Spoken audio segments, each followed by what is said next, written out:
The New York Knicks are about to enter the most important stretch of their season. Are they ready for it?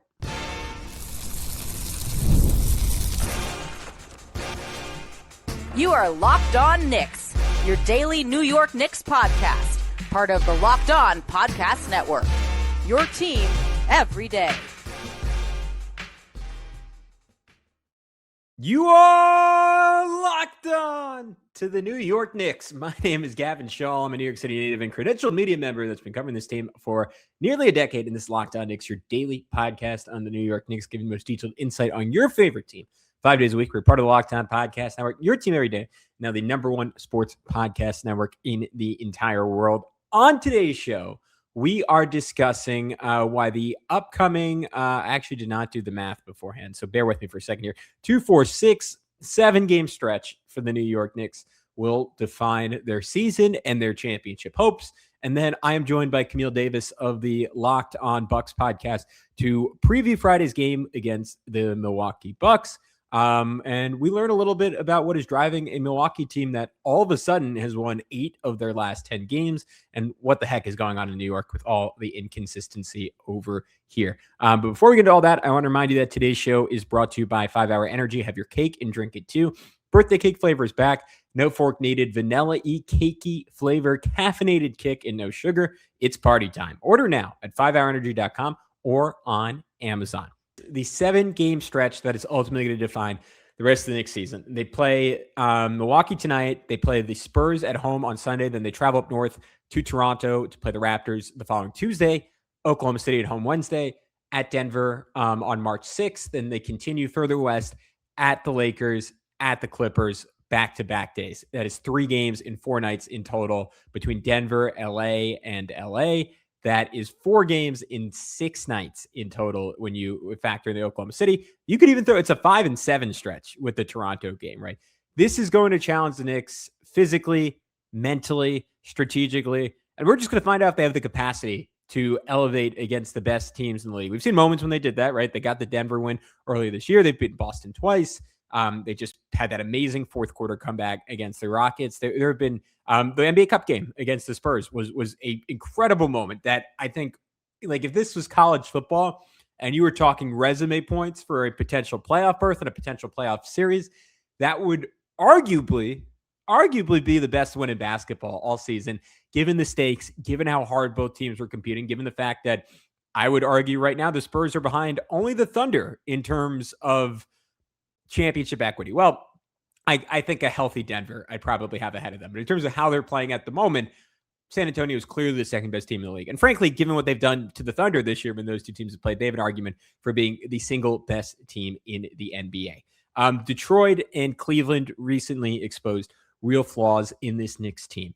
And I think at times this year, not Mike Brown's fault, but just like they did under Tom Thibodeau, the Knicks as a juggernaut, right, in terms of their net rating and their record and the perception that creates, have hidden behind a weak schedule this year. We said coming into the season, I think the Knicks had the 4th easiest schedule in the NBA. Interestingly enough, despite this stretch, the Knicks have the 5th easiest remaining schedule in the NBA, right? They get through this stretch, and you look at the next games after that, at Utah, at Indiana, Golden State, Indiana, at Brooklyn, Washington, New Orleans. It is a potpourri, a poo-poo platter. Yeah, poo-poo platter. Either one you want to go with of just garbage teams that the Knicks should roll over. And the Knicks are very good at beating the crap out of teams they should beat the crap out of. But generally, what is a better indicator of championship equity is if you can beat the very best teams in the NBA. I look at this stretch, right? If Milwaukee potentially gets Giannis back for this game, that is a matchup we've seen is very, very difficult for the Knicks. Giannis +4 shooters. San Antonio, like, they are playing, as I just noted, after beating the Pistons, arguably better than anyone in the league right now. They are currently on a 10-game winning streak. They are playing better than anyone in the league right now.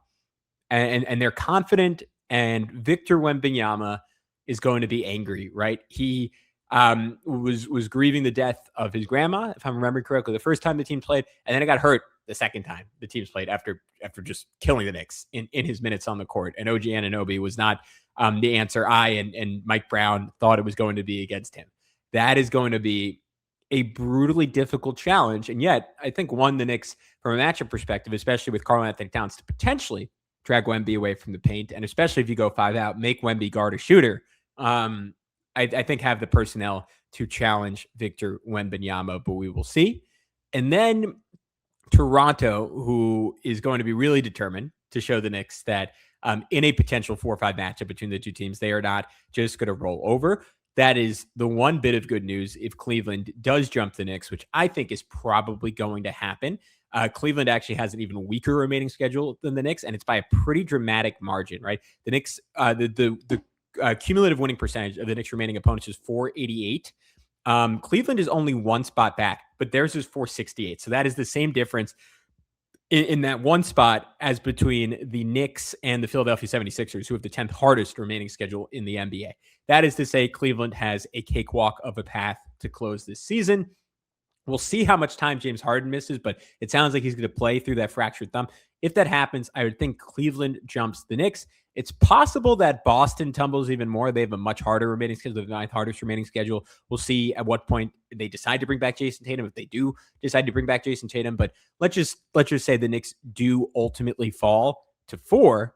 The upshot of that, you're going to have potentially a harder second-round series against the Pistons, but you think you're going to have to see the Pistons anyways. And you get Toronto in the first round, who, as XJ and I discussed, unless the Knicks are going to be the 1 seed and potentially play the Miami Heat in the first round, or Franz Wagner's out for the year and you play a Franz Wagner-less Orlando Magic, even in that scenario, I think Toronto is pretty easily the team I would be most confident in the Knicks playing in the first round. Again, Raptors podcast can maybe play this on a loop if the Knicks play Toronto and Toronto ultimately beats them.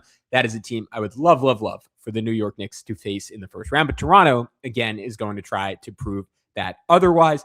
Oklahoma City, we will see. I mean, Shai Gilgeous-Alexander, as of recording time, I've not seen anything that he is set to return from his injury. If he is back, that is obviously going to be an incredible challenge. Honestly, we just saw Oklahoma City beat Cleveland without their core guard rotation and without, of course, Jalen Williams.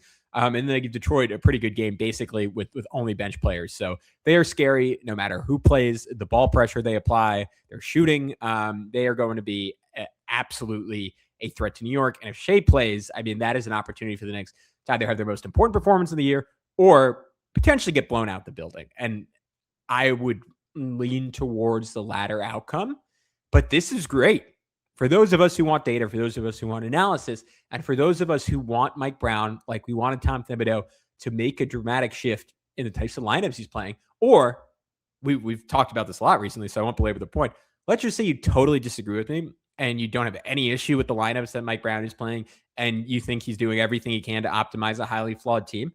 Maybe this is just the start of the Knicks getting exposed and the roster being reset this offseason. And that would suck. That'd be miserable. But ultimately, if that's what reality is, face reality and deal with it, right? Like, let's move on from this team. Let's figure out, are we going to tank? Are we going to try to restructure around Jalen Brunson? Are we going to go all in for Giannis and try to pair those two together and hopefully get some free agents because you're not going to have a draft pick for a million years? I don't know. I don't know how the Knicks are going to approach this. We will see. But the beauty of these games, the beauty of the playoffs, assuming you're healthy, because like the 23-24 Knicks, they never got their chance to show who they were, and they got broken up before they ever got that chance. Assuming they're healthy, the beauty of it is there's no hiding. You know who you are. It's not the NFL where it's one game and the best team doesn't necessarily win. If you're healthy, if both teams are healthy, the best team is usually going to win. And then they finish off that stretch again with the mental part of it, right? 4 games in 6 nights. Denver, LA. The Lakers are a little bit of a mess right now. The Clippers, Benedict Mathurin playing really well. Kawhi Leonard playing really well. We'll see if aspiration or something related to like the aspiration scandal drops before then. Like there are rumors of Kawhi's contract being voided. So if he doesn't play, obviously the Clippers game gets a lot easier. And then you're going to have a Denver team that, as we've mentioned, in the Jalen Brunson era, the New York Knicks are 6-1 against. Like that is going to be a pissed off Denver team trying to send a point. They are not going to have Gordon for that game, but outside of that, I think they are. Peyton Watson's still out there, pretty close to fully healthy though. They're going to be pissed. We're going to see. I think that is going to be an extremely telling matchup as well. We're going to learn about the Knicks But next, you guys are going to learn about the Milwaukee Bucks as I'm joined by Camille Davis to talk the Bucks and to answer some questions about the Knicks next right here on Locked On Knicks. But first, I got to tell you about our good friends over at DoorDash. The season is heating up, and DoorDash has a way to keep fans in their bag the whole way through. Whether you're watching the highlights, the tunnel fits, or just your favorite player, DoorDash makes the entire season more fun because every player has their bag. With DoorDash, fans have one too. DoorDash keeps your snacks stocked, your gear fresh, and your watch party vibes absolutely on point. There are nights when your team just stresses you out. Let DoorDash become your post-game therapy. Sometimes you just need dessert now. Those late night interviews hit, and suddenly you need chips at midnight. Well, DoorDash is built exactly for that. If the group chat says, pull up, DoorDash makes sure you show up prepared. Snacks, cups, even a phone charger for the friend who's always at 2%. From tip-off to overtime, stay in your bag and order on DoorDash. Get snacks, drinks, gear, and whatever gets you through the season delivered right to your door. DoorDash in your bag all season long. And then we want to real quick tell you about our good friends tell you about a cool new opportunity here at Locked On, and that is the Everyday Club. Get Locked On Knicks ad-free with the Everyday Club plus members-only Discord access. All you have to do to join is check us out over at lockedonnicks.supercast.com. Welcome in for a special crossover episode of Locked On Bucks, Locked On Knicks. I'm Camille Davis, host of Locked On Bucks, joined by Gavin Schall, host of Locked On Knicks, here to preview the Bucks and the Knicks going to battle in Milwaukee on Friday, the 27th of February. These two teams haven't seen each other in quite some time, Gavin. So my first question that I want to ask you about the Knicks is, who is this team now at this point in the season? Because the last time we spoke, it was still very early in the Mike Brown experience. There weren't a lot of things that you could really dial in on. And looking at like the raw numbers, the Knicks team seems like they're in a similar place to where they were last year, especially with like the four factors and all of those different aspects. But where are the Knicks right now in this season? It's so funny because I had the exact same first question for you. And I was like, man, Milwaukee's just like completely different. I wish I hadn't, that was almost me procrastinating because I don't have a great answer for you. We just did a 30-minute episode yesterday being like, what's this team's identity? And I think the core problem keeping them as a very good but very inconsistent team, especially against the best teams in the league, is that they haven't really developed a core identity to lean into for 2 seasons in a row. Like, I think you have to go back to 23-24, like post the OG Anunoby trade, pre the Julius Randle injury, or maybe even after. Like, they had an identity after that, but for the last time they had like a really clear-cut identity where it was like, hey, we're building this team around Jalen Brunson being able to score in a phone booth, relentless offensive rebounding, relentless physicality. Julius Randle's a second creator. Dante DiVincenzo spacing for him. And it was like, all right, we know exactly what this is. We know exactly what this is supposed to look like. They put together the perfect roster for Tom Thibodeau.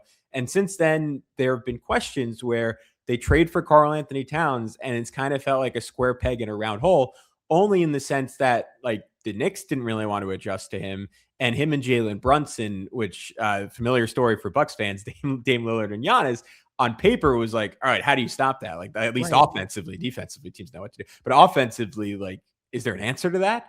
And it turns out the answer is just self-sabotage on the Knicks end, where for whatever reason, like they're currently coming off a game as we're talking, where Cat made every shot he took, but he only got to take 5 of them, and they got blown out by the Cleveland Cavaliers. He only takes 1 shot in the entire second half, and that is not an anomaly. Like a game where OG Anunoby scores in single digits coming off an injury, that is not an anomaly. He's 4 for his last 25 from 3. Mikal Bridges got off to a dramatically better start this season and then has basically regressed into the same guy he was last year, where you're kind of scratching your head and you're being like, 5 first-round picks for that guy? Really? And this is all a long-winded way to answer your question, because this is a team that on specific nights and in specific matchups, particularly against the non-elite teams in the NBA, can still, despite everything I'm saying, look completely dominant, completely overwhelming.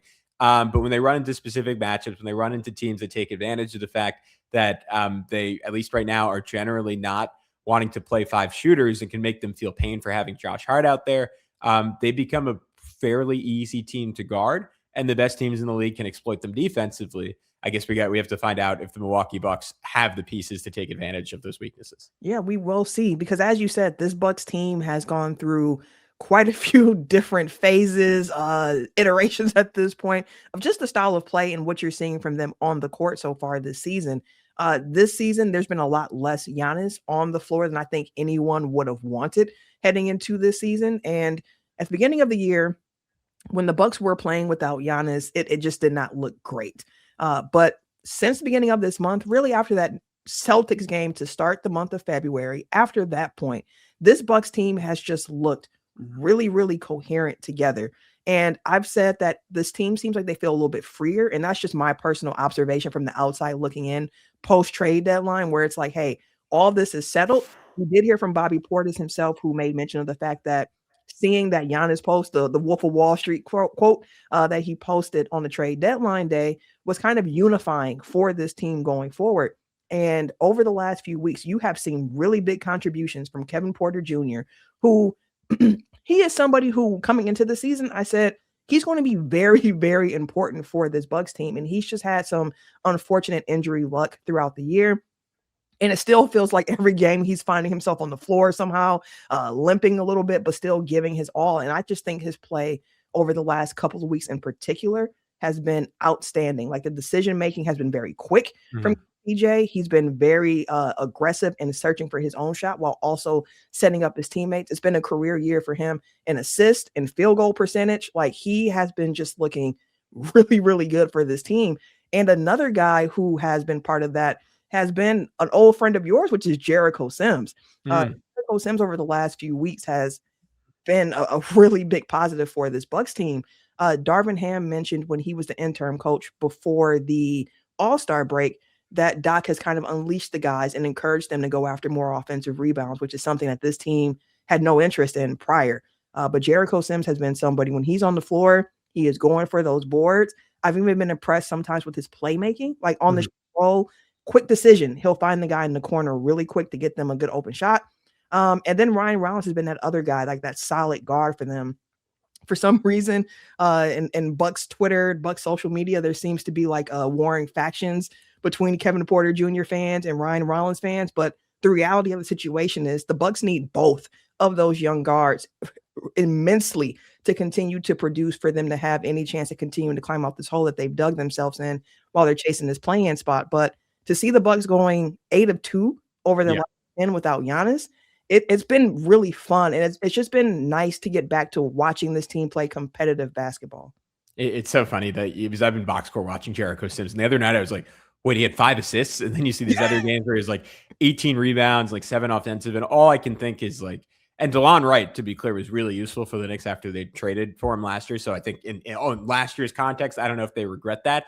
This year, with Ariel Hukporti somewhat disappointing as the Knicks' third big, and Mitchell Robinson not playing back-to-backs, being kind of a permanent injury risk, they could really use Jericho Sims. So count me jealous that he is absolutely killing it in Milwaukee. I guess like the fact that the Bucks are playing so well, and I saw that 8 and 2, and then I clicked out of the ESPN standings and I said, no, I'm going to click back into the ESPN standings. I didn't believe it. I'll admit it. I did not know that was going on to that extent in Milwaukee. What is the Bucks' goal at this point in the season? Does Milwaukee want to make the playoffs, or is it like, hey, Giannis comes back and we kind of say in a week that he actually tweaked an ankle, and also Ryan Rollins tweaked an ankle, and Jericho Sims needs like a haircut for the next couple of days, so we're not going to see him. Like what is Milwaukee's plan here? I think, given the direction that this franchise is going. And I think implicitly in all this Giannis stuff was like, hey, maybe our best avenue to add like a talent that would keep Giannis in Milwaukee long-term is to be in this lottery. Yeah. And the Bucks are going for it. They are here to try to make a way to find themselves into the playoff conversation. The day of the trade deadline, an article came out from The Athletic where Giannis was said like, hey, when I come back, I am going to be healthy and I'm going to be ready to help this team try to make a playoff chase. And when I saw the directive from Giannis of like, when I come back, this is what we're on, it was like, okay, this is going to be a team that's going all in on trying to win games. And honestly, I'm not mad at it, because if you look at the tanking standings, the Bucks couldn't drop past like 7 or 8 if we're being realistic, had they tried, because teams have just been out tanking them this entire time. And I am somebody, I guess you would call an ethical tanker. I'm more so here for like, if you're bad because you're bad, that's one thing. But like, weighing the scales and trying to do different things, like, all right, you might mess with you don't believe in the fake haircut. Yeah, like you might mess with the basketball gods in the sense for Mhm. that. And I've been saying, like, for me, this is kind of a best case scenario because I like watching the Bucks play good basketball, like watching them win. If they win, hooray. If they lose, it's kind of like, okay, it could be beneficial for you long run. But more than anything, I just like the fact that this team is competing. And all the guys on the roster, even now without Giannis around, they have been very just adamant about like, hey, we know we dug ourselves into a hole here, but we know we can play better basketball, and we have been stacking it. We're finally kind of learning some lessons from earlier in the year, and here we are. We are ready to go. We are trying to get into that play-in chase because if we can get into the play-in game, anything can happen from that point going forward. So this is not a Bucks team that is going to lay down in any games to close this season. This is a Bucks team that's going to really bring it night in and night out, which makes me really interested to see what this Knicks matchup might look like because we are recording this a day ahead of time. No injury reports for us at the moment, but this Knicks team has been earlier in the season kind of like, hey, they're not quite where we thought they would be. And now they're a top 3 team in the East, had been 2 for a while, but kind of valley back and forth. At this point in the season, you mentioned like there are certain teams that can take advantage of some of the weaknesses of the Knicks. From your viewpoint, what are the strengths and the weaknesses of this Knicks team? So, maybe we can try to plot our way to victory on those weaknesses. All right, guys, we'll be back with Camille one final time. I'll answer a couple more questions on the Knicks, and then we'll get into what the Bucks' plan is long term and whether we could potentially see Giannis in this game tonight in just a sec right here on Locked On Knicks. But first, I got to tell you about our good friends over at 5 Hour Energy. Welcome to the 5 Hour Energy flavor draft with 18 different flavors to choose from, including new options like Confetti Craze, Fruity Rainbow, or Cotton Candy. There's a little something for everyone. The board is set. The flavors are ready. And I've got my number one pick for the 5 Hour Energy draft. Drum roll, please. I am taking in today's draft Fruity Rainbow. Bright blend of assorted fruit candy flavors, sweet layered fruit notes in every sip, playful multi-fruit taste profile, smooth and easy drinking texture. But then I got to offset that with my dark horse. And I think I'm going to go with watermelon. Cool, crisp, caffeinated, juicy watermelon candy style flavor, light, refreshing sweetness, subtle, clean fruit notes. It is a blast. And 5 Hour Energy Shots give you all that boost with zero sugar. So find your new favorite flavor of 5 Hour Energy Shots available online at 5hourenergy.com or on Amazon. And then we want to tell you about our good buddies over at Game Time. And there's nothing like being in an NBA arena, the crowd, the energy, the moment. Getting tickets, though, that part isn't always so simple. That's why Game Time has become the go-to app for scoring tickets fast without the hassle. It puts the advantage back where it belongs with the fans. I pull up the Game Time app, I pick an upcoming NBA game, and I'll have tickets locked in within minutes. I love seeing the all-in price up front. On other sites, you maybe are buying premium tickets. Let's just say it is your cousin's birthday, and you're saying, you know what? I am going to get him courtside at a Knicks game. He's dreamed of it his whole life. You're already putting a ton of money down, and then you get to the end, and the price might jump, I don't know, let's say $600 with fees at the end. It's just going to piss you off. With Game Time, there are no surprise fees at checkout. And being able to see the view from your seat before buying makes the decision easy. So take the guesswork out of buying NBA tickets with Game Time. Download the Game Time app, create an account, and use code LOCKEDON for $20 off your first purchase. That's code LOCKEDON for $20 off. Download the Game Time app today. And remember, it's gametime.co, not gametime.com. Yeah, I mean, I guess the most obvious strength is just their sheer talent, which and like the Knicks have pretty consistently, like they did under Tom Thibodeau, like dominated the weaker teams in the NBA just because there is a gap there. Even if at times their heart and professionalism, especially relative to past seasons, has been questioned, like they do tend to show up against the worst teams in the league. And the Knicks' much maligned starting lineup has a much better net rating this year because it feels like they've figured out some mechanisms to, again, like attack and exploit like the weaker teams in the NBA. It feels like we just saw with the Bulls, like I'm perennially surprised by this. And maybe it's because these teams are tanking and they don't want to win these games. And then the Bucks will do it differently, but they are not doing like the strategy that the Boston Celtics and some of the other smarter teams in the league have perfected of like putting a wing on Cat, putting a big on Josh Hart, just having the big rove and just say, hey, Josh, you want to shoot a million threes? Go ahead. Like against the Cavs, he shot 2 for 8 and that wasn't good enough. In general, you want them to get a ton of them if teams do that. But if they're not going in on a particular night, the Knicks become pretty vulnerable. Jalen Brunson, I don't want to say I'm concerned about his play because he has such a long track record, but the last few games, teams have been, and this really has nothing to do with his play, teams have just been hyper aggressive in blitzing him. And in the past, the Knicks would just torch that coverage. And it's hard for me to pinpoint what exactly is different. Maybe other teams being more aggressive, Jalen being less decisive, Jalen like not having Josh Hart, who's his preferred outlet, on the floor with him as much in those situations and being able to find him and play 4 and 3. But for whatever reason, like that has not really gone well for the Knicks of late. And Jalen, these last 3 games, like against the Rockets, he didn't make his first field goal until the 4-minute mark in the third quarter. Against the Bulls, he made, I think, his second field goal with like 5 minutes left in the second. And then last time out against the Cavs, he made his third field goal with 5 minutes out in the second, like, which none of those things sound disastrous, except like the guy's literally the best or has been one of the 3 or 4 best first quarter scorers in the NBA. Like he's gotten off to really slow starts. The good news for the Knicks is Karl Anthony Towns is starting to hit his stride a little bit. He is very publicly, very loudly. I'm sure Bucks fans during the Giannis mania were tracking it a little bit because he was a name that was thrown around. I'm sure no one in Milwaukee is particularly happy about that, given their goals. But he's been shooting the lights out the last 4 or 5 games from 3. So we'll see if that continues for him, because touch had been a real issue. Like he was having far and away his career worst seasons, both from 3 and at the rim, which is a combination that certainly raised some alarms. And the Knicks defense, again, against a weaker schedule, and it's been exploited at times by teams like Cleveland and Detroit, but they had a 15-game stretch where they were the number 1 defense in the NBA. So that is a substantial departure after they had, I think, like a 14-game stretch earlier this year where they were 29th best defense. So there's some variance there, but if Mitchell Robinson is playing, if they're locked in, I think they have a good chance to have a really good showing on that end of the floor against the Milwaukee Bucks. Okay. It's going to be a good game. And last question that I'll ask you on my end here, you mentioned Brunson, you mentioned Cat.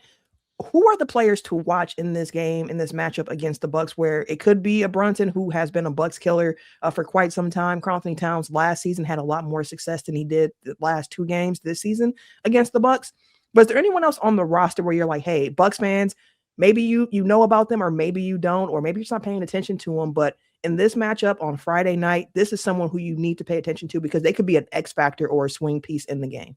Yeah, I'll say the obvious ones and then give you one dark horse. Mikal Bridges and OG Anunoby. I saw a graphic on Twitter. It was from late 2025. So not really taking this season into account, but it was Dean Oliver of ESPN, who's an analytics person there, and he has a metric basically for inconsistency. And he had Mikal Bridges and OG Anunoby both in the 12 most inconsistent players in the NBA. And that has been very true in my experience. Like I mentioned it before, but Mikal, the first few months of the year was something like 43, 44% from 3.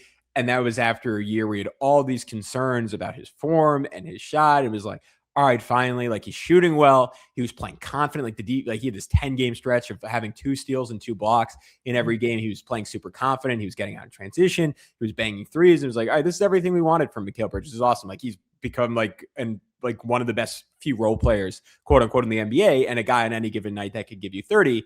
And we haven't seen that guy I think in the last 11 weeks, he's had 1 game with 25 or more points. You have to go back to December 2nd against the Boston Celtics for the only other time he's had 30 plus.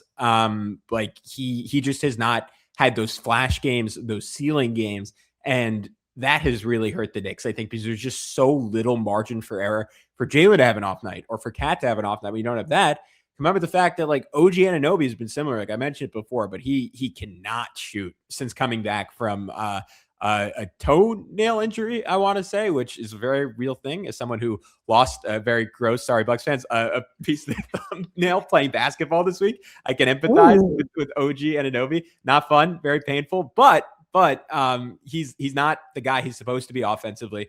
Not really finishing. Like normally, like at OG at a minimum, you're getting like this great rim pressure and this great finishing in transition.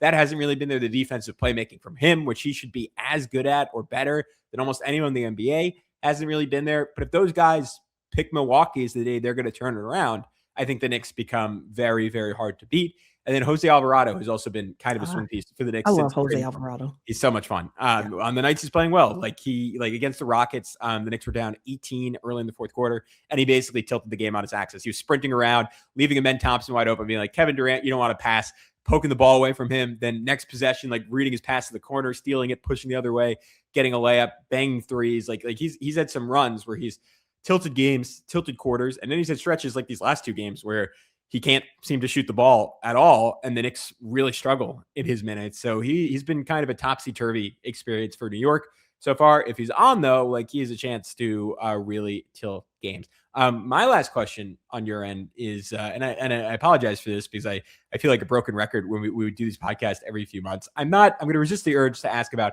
Giannis specifically, because I think as much as Bucks fans would groan about that, Knicks fans would also groan about that at this point.